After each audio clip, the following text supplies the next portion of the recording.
If you've participated or consumed anything fighting game related, there's one term that you've definitely heard about. Neutral. Neutral. Neutral? Neutral. There's a lot of talk about this one thing, neutral. And a lot of the discourse is quite positive.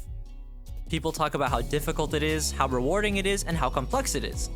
And because I've already gone into depth about both offense and defense, this is the last part I have to tackle.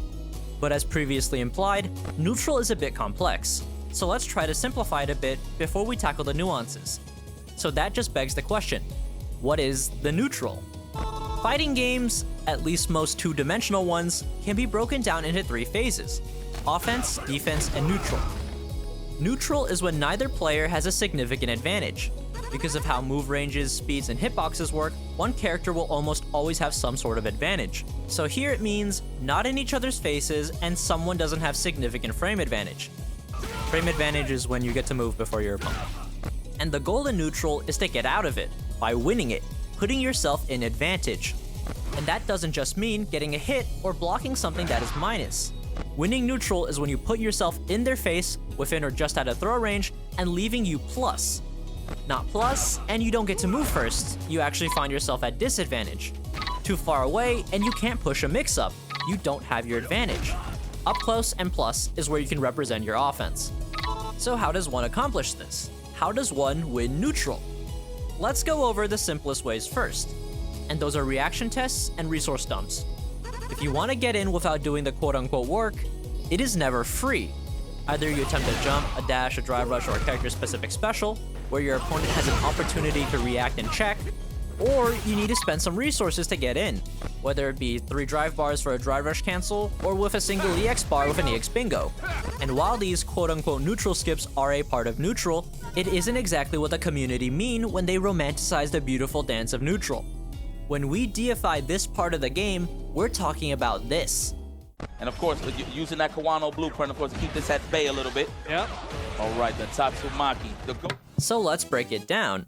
When you are in neutral, you have many options. The highest risk ones are the reaction tests. But after that is pressing a button. If you press a button, throw out an attack, you can confirm off of it into a combo, which leads to advantage. But not every button has that potential. Some buttons are there just to poke and take damage as a consolation prize, and or to stop your opponent from moving forward. You don't get any combos off of a sweep. And this choice can be very rewarding, but doesn't have the highest chance of success. Buttons have limited range, so it's not an option you can pick from everywhere. And because most of the time people are going to be blocking, it's much more likely to snag a block than to secure a hit. But getting your button blocked isn't worthless. The player blocking gets pushed back just a bit. You may have not gotten a hit, but you got a bit of space. Buttons only beat certain options, that being slower buttons and walking forward. The second highest risk option is character specific, but it's important enough that I want to bring it up here. Some characters have the ability to play from range, the ability to throw a fireball. Very similar to normal strikes, but with a couple of important distinctions. Fireballs have no hurt box, so they can't be whiff punished, more on that later, but they have much more recovery, so they can be punished with a jump or read. Fireballs usually don't give follow-up, so it's there to check their movement or to get a bit of chip, and to force them to jump. They also go much further, which makes it even more effective at stopping forward movement. Speaking of walking forward, if you take a look here, these guys are doing a lot of walking. While the primary goal is to acquire advantage, it isn't the only thing that you're trying to play for. You're trying to win the resource war, but in the instance of neutral, I'm mostly talking about space. You walk forward to take space, and you walk backwards to spend space to relieve pressure. There's a full video about this that I made here.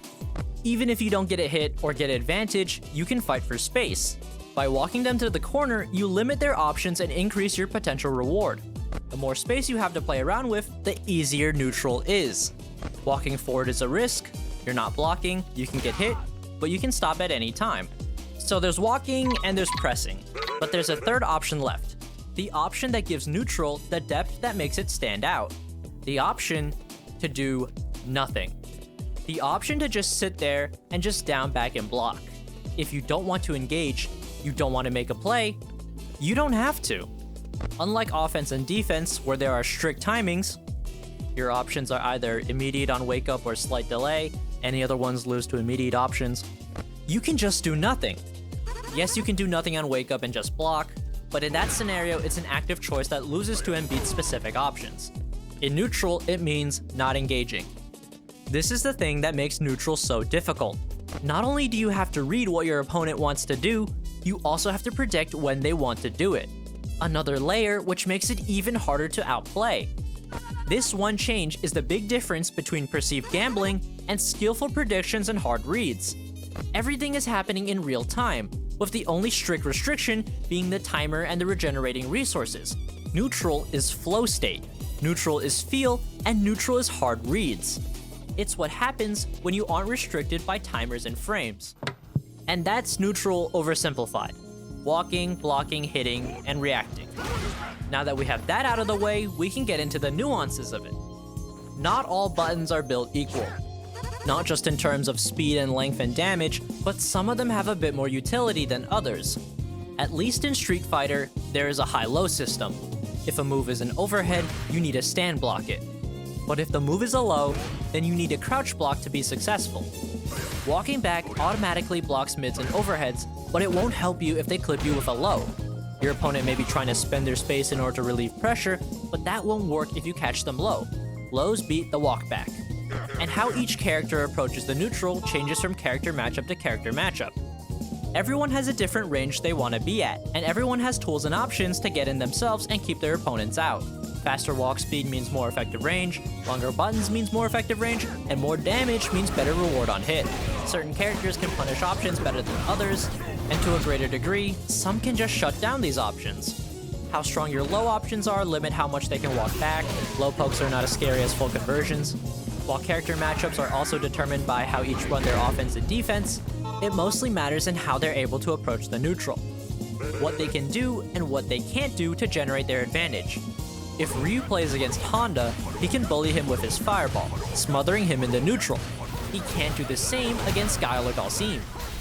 Finally, we get to one of the most difficult parts of neutral.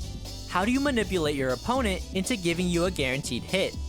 All the previously mentioned options only have a chance to work. What if there was a way you could mind control your opponent to force a mistake out of them? Now you could throw fireballs to make them jump, or throw fireballs to get a jump in yourself, but I want to talk about something universal.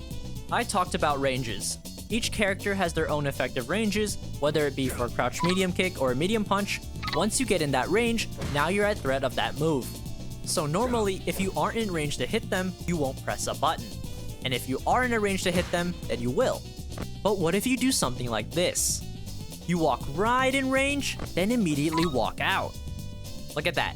They pressed their button, and they missed. They whiffed their move.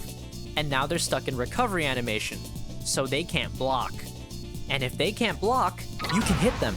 You can punish the mistake you forced out of them, what is commonly referred to as a whiff punish.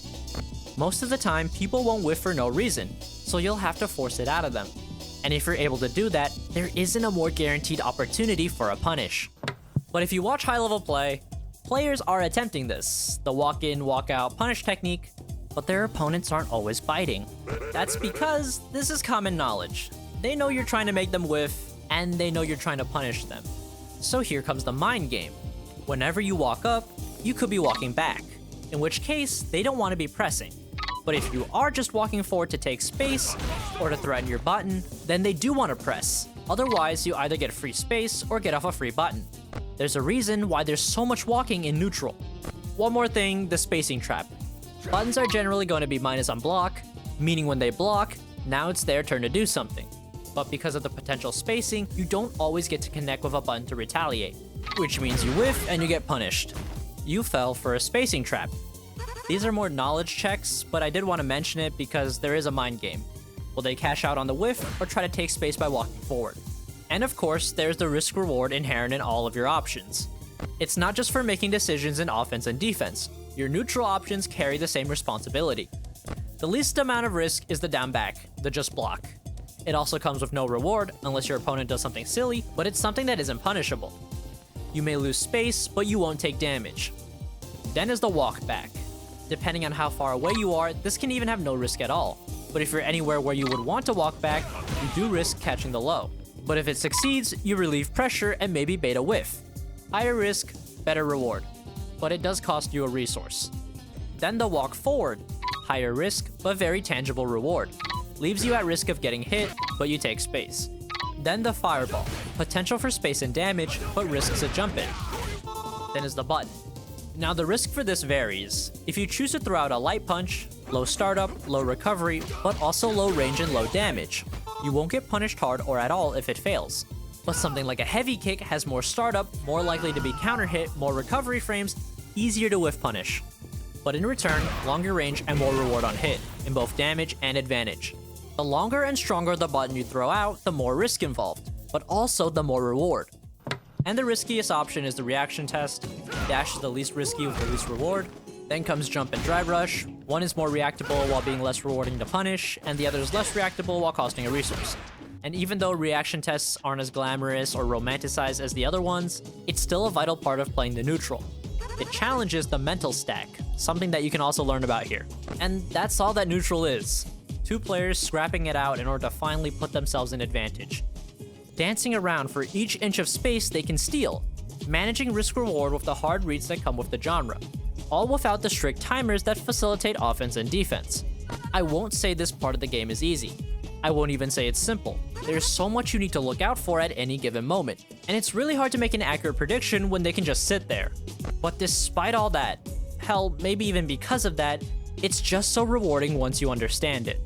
Walking back and forth, tempting one another, it turns into a beautiful dance, each daring the other one to make the first move. And if you work well enough, learn all the steps, master the dance, you'll never need to go guessing ever again. Wishful thinking. It hasn't happened yet, but hey, that just shows how beautiful this dance is.